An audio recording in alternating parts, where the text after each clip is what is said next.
ಎಲ್ರಿಗೂ ನಮಸ್ತೆ. Welcome back to my YouTube channel. ಎಲ್ಲರೂ ಹೇಗಿದ್ದೀರಾ? ನಾನು ಕೂಡ ತುಂಬ ಚೆನ್ನಾಗಿದ್ದೀನಿ. ಫ್ರೈಡೇ ಈವ್ನಿಂಗಿಂದ ಲಾಗ್ ಸ್ಟಾರ್ಟ್ ಮಾಡಿದ್ದೆ. ಅಂದರೆ ಲಾಸ್ಟ್ ಥರ್ಸ್ಡೇ ನಾವು ಮಂತ್ರಾಲಯಕ್ಕೆ ಹೋಗಿದ್ವಲ್ಲ, ಫ್ರೈಡೇ ಮಾರ್ನಿಂಗ್ ಬಂದಿದ್ದು ನಾವು. ಎಲ್ಲರೂ ಕೂಡ ತುಂಬ ಟಯರ್ಡ್ ಆಗಿದ್ವಿ, ನಿದ್ದೆ ಇರಲಿಲ್ಲ, ಹಾಗಾಗಿ ಮಲ್ಕೊಂಬಿಟ್ಟಿದ್ದೆ. ಮಕ್ಕಳು ಕೂಡ ಮಲಗಿದ್ರು. ಹಸ್ಬೆಂಡ್ ಕೂಡ ಒಂದು 2 ಅವರ್ಸ್ ರೆಸ್ಟ್ ಮಾಡಿ ಅವರು ಡ್ಯೂಟಿಗೆ ಹೋಗಿದ್ರು. ಯಾಕೆಂದರೆ ಆಲ್ರೆಡಿ ಲೀವ್ ತೊಗೊಂಡಿದ್ರಲ್ವ, ಹಾಗಾಗಿ ಸಂಜೆ ಬರ್ತೀನಿ ಅಂತ ಹೇಳಿಬಿಟ್ಟು ಬೇಗ ಹೋಗಿದ್ರು. ಯಾಕೆಂದರೆ ನಮ್ಮದು ಆ್ಯನಿವರ್ಸರಿ, ಅದಕ್ಕೋಸ್ಕರ ನಾವು ಮಂತ್ರಾಲಯಕ್ಕೆ ಹೋಗಿದ್ದು. 8 ಇಯರ್ಸ್ ಕಂಪ್ಲೀಟ್ ಆಗಿ ಇವಾಗ 9 ಇಯರ್ಸ್ ನಡೀತಾ ಇದೆ. ಅದು ಹೇಗೆ ಕಳೀತು ಅಂತಲೇ ಗೊತ್ತಾಗ್ತಿಲ್ಲ.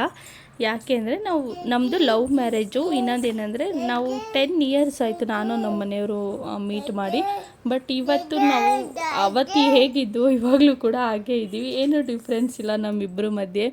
ಅಥವಾ ನೀನು ಹೀಗೆ ಇರಬೇಕು ಹಾಗೆ ಇರಬೇಕು ಅಂತ ನಾನು ಯಾವತ್ತೂ ರಿಸ್ಟ್ರಿಕ್ಷನ್ ಮಾಡಿಲ್ಲ. ನನಗೂ ಕೂಡ ಅವರು ಅಷ್ಟೇ, ನೀನು ಹಂಗೆ ಇರಬೇಕು, ನಾನು ಹೇಳ್ದಂಗೆ ಕೇಳ್ಕೊಂಡಿರಬೇಕು ಅಂತ ಅವರು ಯಾವತ್ತೂ ರಿಸ್ಟ್ರಿಕ್ಷನ್ ಮಾಡಿಲ್ಲ. ಹಾಗಾಗಿ ಅವ್ರು ಫ್ರೀ ಬಿಟ್ಟಿದ್ದಾರೆ ಅಂದ್ಬಿಟ್ಟು ನಾವು ಯಾವುದನ್ನ ಮಿಸ್ಯೂಸ್ ಮಾಡ್ಕೋಬಾರ್ದು.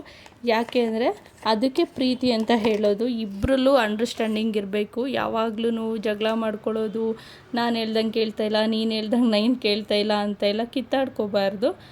ಅವ್ರಿಗೂ ಫ್ರೀ ಬಿಟ್ಟಾಗ ಏನೋ ಒಂಥರ ಹೆಣ್ಮಕ್ಳಿಗೂ ಮೈಂಡ್ ಫ್ರೀ ಅನಿಸುತ್ತೆ. ಯಾವಾಗಲೂ ಕಟ್ಟಾಗ್ತಂಗೆ ಇರಿಸಬಾರ್ದು.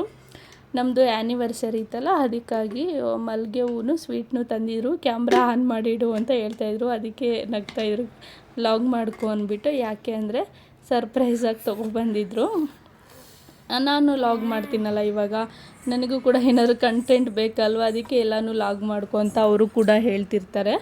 ಅದಾದಮೇಲೆ ಸ್ವಲ್ಪ ಮನೆಗೆ ವೆಜಿಟೇಬಲ್ಸ್ ಎಲ್ಲ ಬೇಕಿತ್ತು. ನಾವು ಇರಲಿಲ್ವಲ್ಲ 2 ಡೇಸು, ಹಾಗಾಗಿ ಸ್ವಲ್ಪ ತರಕಾರಿ ಎಲ್ಲ ಬೇಕಿತ್ತು. ಯಾಕೆ ಅಂದರೆ ಅಡುಗೆ ಏನಾದರೂ ಮಾಡೋಣ ಅಂದ್ಬಿಟ್ಟು ನಾವು ಟೆಂಪಲ್ಗೆ ಹೋಗಿದ್ವಲ್ಲ, ಹಾಗಾಗಿ ಏನು ತರಕಾರಿ ತಂದು ಸ್ಟೋರ್ ಮಾಡಿ ಇಟ್ಕೊಂಡಿರಲಿಲ್ಲ. ಸುಮ್ಮನೆ ಫ್ರಿಜ್ಜಲ್ಲಿ ಹಾಕಿಡೋದು, ಫ್ರೆಶಾಗಿ ತರಿಸ್ಕೊಳ್ಳೋಣ ಬಂದಮೇಲೆ ಅಂದ್ಬಿಟ್ಟು.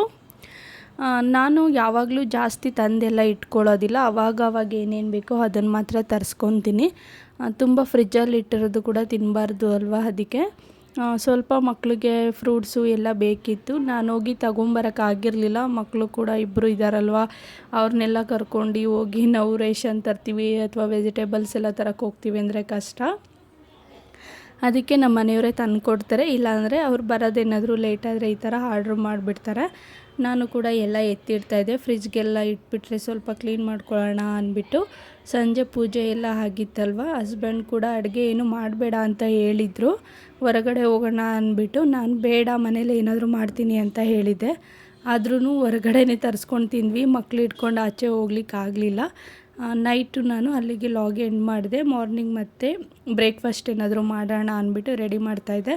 ನಮ್ಮ ಮನೆಯವ್ರಿಗೆ ಪಲಾವ್ ಅಂದರೆ ತುಂಬ ಇಷ್ಟ.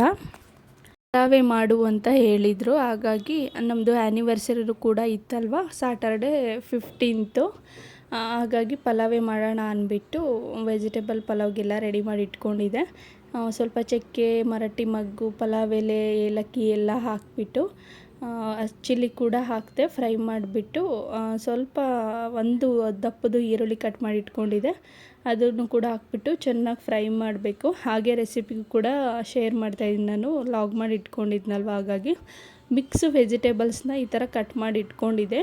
ಏನಂದರೆ ಕೆಲವರು ಬೀಟ್ರೋಟ್ ಎಲ್ಲ ಬಳಸೋದಿಲ್ಲ ಪಲಾವ್ಗೆ. ತುಂಬ ಚೆನ್ನಾಗಿರುತ್ತೆ. ಬೀಟ್ರೋಟು ಕೂಡ ಹಾಕಿ ಮಾಡಿ ಒಂದ್ಸಲ ಗೊತ್ತಾಗುತ್ತೆ ನಿಮಗೆ. ಎಷ್ಟೊಂದು ಜನ ಏನು ಮಾಡ್ತಾರೆ, ಸ್ವಲ್ಪ ಕ್ಯಾರೆಟು, ಬಟಾಣಿ, ಬೀನ್ಸು ಮತ್ತು ನೂಲ್ಕೂಲೆ ಹಾಕ್ಬಿಡ್ತಾರೆ ಪಲಾವ್ಗೆ. ಯಾರ್ಯಾರು ಬೀಟ್ರೋಟ್ ತಿನ್ನಲ್ಲ ಅಂಥವ್ರು ಈ ಥರ ಒಂದು ಸೇರಿಸ್ಕೊಳ್ಳಿ, ತುಂಬ ಚೆನ್ನಾಗಿರುತ್ತೆ. ಒಂದು ಟೊಮೊಟೊನ ಹೆಚ್ಚಿ ನಾನಿಲ್ಲಿ ಒಗ್ಗರಣೆ ಮಾಡ್ಕೊಳ್ಳಿಕ್ಕೆ ಹಾಕ್ತಾಯಿದ್ದೀನಿ. ಮಿಕ್ಸು ತರಕಾರಿ ಏನು ಕಟ್ ಮಾಡಿ ಇಟ್ಕೊಂಡಿದ್ದೆ ಅದನ್ನು ಕೂಡ ಮಿಕ್ಸ್ ಮಾಡ್ಕೊಂಡು ಈ ಥರ ಒಂದು ತಿರುಗಿಸ್ಕೊಂಡು ಈ ಥರ ಫ್ರೈ ಮಾಡ್ತಾಯಿದ್ದೀನಿ. 1-2 ನಿಮಿಷ ಫ್ರೈ ಮಾಡಿಬಿಟ್ಟು ಅದನ್ನು ನಾವು ಹಾಗೆ ಒಂದು 5 ನಿಮಿಷ ಬೇಯಲಿಕ್ಕೆ ಬಿಡಬೇಕು. ಎಣ್ಣೆಲೇ ಫ್ರೈ ಆದರೆ ತುಂಬ ಚೆನ್ನಾಗಿರುತ್ತೆ. ಮಸಾಲೆ ಕೂಡ ರುಬ್ಕೊಂಡಿದ್ದೆ, ಅಂದರೆ ಮುಂಚೆನೇ ತೋರಿಸಿದ್ದೀನಿ ನಾನು ನಿಮಗೆ. 1 ಹಿಡಿಯಷ್ಟು ಕೊತ್ತಂಬರಿ, 1 ಹಿಡಿ ಪುದೀನ, ಸ್ವಲ್ಪ ಶುಂಠಿ ಬೆಳ್ಳುಳ್ಳಿನ ಪೇಸ್ಟ್ ಮಾಡಿ ಇಟ್ಕೊಂಡಿದ್ದೆ. ಅದನ್ನು ಕೂಡ ಇದಕ್ಕೆ ಆ್ಯಡ್ ಮಾಡಿಕೊಂಡೆ. ಇವಾಗ ನಾನು ಎಲ್ಲನೂ ಚೆನ್ನಾಗಿ ಒಂದು ಮಿಕ್ಸ್ ಮಾಡ್ಕೊಳ್ಳಿ. ಇದು ಎಣ್ಣೆಯಲ್ಲೇ ಸ್ವಲ್ಪ ಫ್ರೈ ಆಗಬೇಕು. ಅದಕ್ಕೆ ನಾನಿವಾಗ ಒಂದು ಅರ್ಧ ಸ್ಪೂನಷ್ಟು ಗರಂ ಮಸಾಲ ಹಾಕ್ತಾಯಿದ್ದೀನಿ. ಟೇಸ್ಟ್ ತುಂಬ ಚೆನ್ನಾಗಿ ಬರುತ್ತೆ. ತುಂಬ ಸ್ಪೈಸಸ್ಸು ಮಸಾಲೆ ಎಲ್ಲ ರುಬ್ಬ ಹಾಕೋದಕ್ಕಿಂತ ಸ್ವಲ್ಪನೇ ಮಾಡಿಕೊಂಡ್ರೆ ತುಂಬ ಚೆನ್ನಾಗಿರುತ್ತೆ. ಒಂದು ಸ್ವಲ್ಪ ಕಸ್ತೂರಿ ಮೇಥಿ ಕೂಡ ಹಾಕ್ಕೊಂಡೆ ನಾನಿಲ್ಲಿ. ಇವಾಗ ನೋಡಿ ಎಣ್ಣೆ ಬಿಟ್ಕೊತಾ ಇದೆ, ಅದು ಬೆಂದು ಇವಾಗ ನಾನಿವಾಗ ಇದಕ್ಕೆ 4 ಗ್ಲಾಸಷ್ಟು ಅಕ್ಕಿ ತೊಳೆದಿಟ್ಕೊಂಡಿದ್ದೆ. ಸೋನಾ ಮಸೂರಿ ಅಕ್ಕಿನ ನೆನೆಸಿಟ್ಟಿದೆ, ಅದನ್ನು ಕೂಡ ಮಿಕ್ಸ್ ಮಾಡ್ಕೊತಾ ಇದ್ದೀನಿ. ಎಲ್ಲ ಹಾಕಿಬಿಟ್ಟು ನೀರು ಕೂಡ ಎಷ್ಟು ಬೇಕು ನಾವು ಅಳತೆಗೆ ಹಾಕ್ಬಿಟ್ಟು ಸ್ವಲ್ಪ ಉಪ್ಪು ಹಾಕ್ಬಿಟ್ಟು ನೀಟ್ ಕ್ಲೋಸ್ ಮಾಡಬೇಕು. ಇದನ್ನು ಒಂದು ಮಿಕ್ಸ್ ಕೊಡ್ತಾಯಿದ್ದೀನಿ ನಾನಿವಾಗ. ನಿಮಗೆ ರುಚಿಗೆ ಎಷ್ಟು ಬೇಕೋ ಅಷ್ಟು ಉಪ್ಪು ಹಾಕ್ಕೊಳ್ಳಿ. ಬೀಟ್ರೋಟ್ ಎಲ್ಲ ಹಾಕಿರೋದ್ರಿಂದ ತುಂಬ ಚೆನ್ನಾಗಿರುತ್ತೆ ಇದು ಪಲಾವು. ಎಷ್ಟೋ ಜನ ಮಿಸ್ ಮಾಡ್ತೀರಾ, ಒಂದ್ಸಲ ಟ್ರೈ ಮಾಡಿ ನೋಡಿ. ನಾನಿವಾಗ ನೀಟ್ ಕ್ಲೋಸ್ ಮಾಡ್ತಾಯಿದ್ದೀನಿ. 1 ಅಥವಾ 2 ವಿಸಲ್ ಕೂಗಿದ್ರೆ ಸಾಕು, ಪಲಾವ್ ರೆಡಿ ಆಗುತ್ತೆ. ತುಂಬ ಟೇಸ್ಟಿಯಾಗಿ ಕೂಡ ಇರುತ್ತೆ, ಒಂದ್ಸಲ ಟ್ರೈ ಮಾಡಿ. ಹಾಗೆ ಮೊಸರು ಬಜ್ಜಿ ಕೂಡ ರೆಡಿ ಮಾಡಿ ಇಟ್ಟಿದ್ದೆ ನಾನು, ಪಲಾವ್ ಮಾಡಿದ್ನಲ್ಲ ಅದಕ್ಕೆ.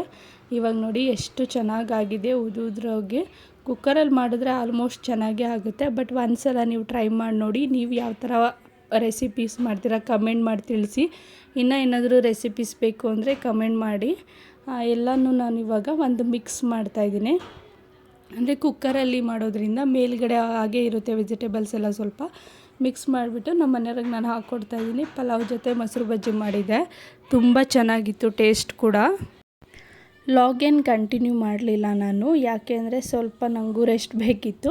ಸಂಜೆ ಮತ್ತೆ ಕಾಫಿ ಜೊತೆ ನಾನು ಸ್ಯಾಂಡ್ವಿಚ್ ಮಾಡ್ಕೊಂಡಿದ್ದೆ, ಸೂಪರಾಗಿತ್ತು ರೆಸಿಪಿ ಬೇಕು ಅಂದರೆ ಕಮೆಂಟ್ ಮಾಡಿ ತಿಳಿಸಿ, ನಾನು ಕೂಡ ಲಾಗ್ ಮಾಡಿ ತೋರಿಸ್ತೀನಿ ನಿಮಗೆ. ಈ ಸಬ್ಸ್ಕ್ರೈಬ್ ಮಾಡ್ಕೊಳ್ಳಿ, ಸಬ್ಸ್ಕ್ರೈಬ್ ಮಾಡ್ಕೊಂಡಿಲ್ಲ ಅಂದರೆ ನಿಮ್ಮ ಫ್ಯಾಮಿಲಿ ಫ್ರೆಂಡ್ಸ್ಗೆಲ್ಲ ಶೇರ್ ಮಾಡಿ, ಲೈಕ್ ಮಾಡಿ, ಕಮೆಂಟ್ ಮಾಡಿ. ಇನ್ನು ಯಾವ ಥರ ಲಾಗ್ಸ್ ಬೇಕು ಕಮೆಂಟ್ ಮೂಲಕ ತಿಳಿಸಿ. Thank you so much. ಇದೇ ಥರ ಸಪೋರ್ಟ್ ಮಾಡ್ತಾಯಿರಿ.